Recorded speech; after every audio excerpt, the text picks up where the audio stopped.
Umri wa miaka 26 mpaka miaka 40 ndio ambao unaamua uwe maskini au uwe tajiri.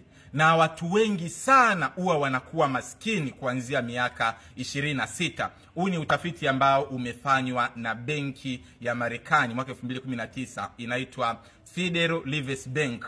Na hizi ndio sababu ambazo zinaweza kufanya ukawa maskini maisha yako yote. Jambo la kwanza ni hofu ya kuanza na kutokuthubutu. Hii ni hofu ambayo inawazuia watu wengi sana kuanza biashara, kuanza kutumia ujuzi wao, kuanza kuonesha kile kitu ambacho wako nacho, kuanza kuchukua hatua. Na mwisho wa siku maisha yao yote wanayatumia kwa kuogopa kuchukua hatua. Jambo la pili ni kukosa elimu ya fedha na uwekezaji. Kumbuka, elimu ya fedha na uwekezaji inajumlisha namna ya kupata pesa, namna ya kutumia pesa, namna ya kutunza pesa na namna ya kuwekeza pesa. Hivi vitu viwili watu wengi sana wanashindwa kuvifahamu. Hasa namna ya kupata pesa. Kuna watu ambao hawaoni fursa ya kufanya, lakini pia kuna watu ambao fursa zinawapita, hawajui namna ya kuzitumia. Kuna watu ambao hawajui sehemu gani sahihi za kuwekeza. Matokeo yake ni kwamba hata zikija fursa ambazo sio sahihi, kwa mfano LBL, CIF, wanawekeza huko na mwisho wa siku pesa zao zinaliwa zote, wanaanza upya kwa sababu hawakuwa na elimu sahihi juu ya uwekezaji.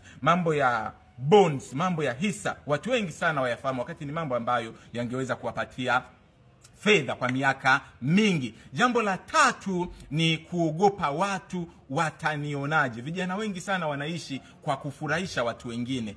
Anataka awe na simu nzuri, anataka aoneshe maisha mazuri. Kumbuka, kama unatumia pesa yako kuonekana tajiri, hautokuja kuwa tajiri, kwa sababu unatumia nguvu kubwa kuwaonesha watu baada ya kutumia nguvu kubwa kuweza kutengeneza huo utajiri wenyewe. Acha kuishi maisha ya kuwaonesha watu, anza kuishi maisha yako wewe mwenyewe. Jambo la 4 ambalo ni la msingi sana ni kutokuanza. Tajiri mkubwa wa Marekani aliwahi kusema kwamba don't try to be the best, be the first. Kwa nini? Kwa sababu unapoanza mapema unajenga jina. Unapoanza mapema unapata uzoefu. Unapoanza mapema unatambulika sokoni, kwa sababu wateja wengi sana huwa wanaamini kwenye kitu ambacho wamewahi kukitumia na wamewahi kukiona mara nyingi. Usipoteze muda wako kwa kutokuanza. Huu muda wakati una miaka 26, wakati una miaka 27 ndio muda wa kuanza hata kwa udogo, ili uweze kujenga jina, lakini pia uweze kutengeneza uzoefu. Jambo la 4 ambalo ni kosa watu wengi sana linafanya baadaye wanakuja kuwa maskini ni kutokuwa na taarifa sahihi. Na hizi taarifa sahihi tunapozizungumzia, kuna watu hawajui hata ni sehemu gani ambapo wanaweza wakauza bidhaa zao. Kuna watu hawajui kutumia mitandao ya kijamii kuweza kutengeneza pesa. Kuna watu hawana hata ujuzi ambao unaweza kuwapatia kipato kwa muda mrefu sana. Kwa hiyo hakikisha kwamba unakuwa na taarifa sahihi, lakini hizo taarifa sahihi zinaambatana na utaalamu.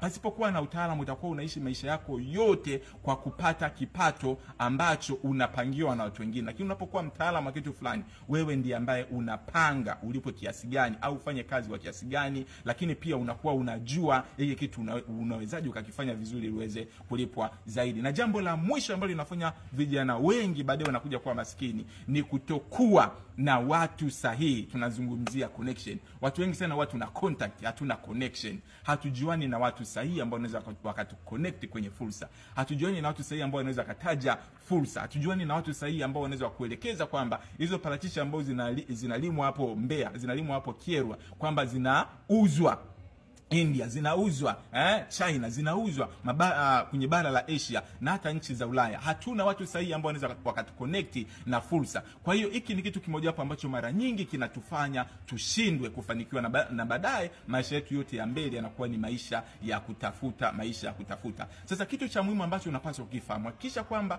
kama una chini ya miaka 40, hakikisha kwamba unatengeneza maisha yako vizuri, kwa sababu kadri umri wako ambavyo unazidi kwenda ndivyo majukumu yako ambavyo yanazidi kuongezeka. Kwa hiyo kabla majukumu yajiongezeka, hakikisha kwamba umejitengeneza vizuri na umejiweka vizuri kifedha.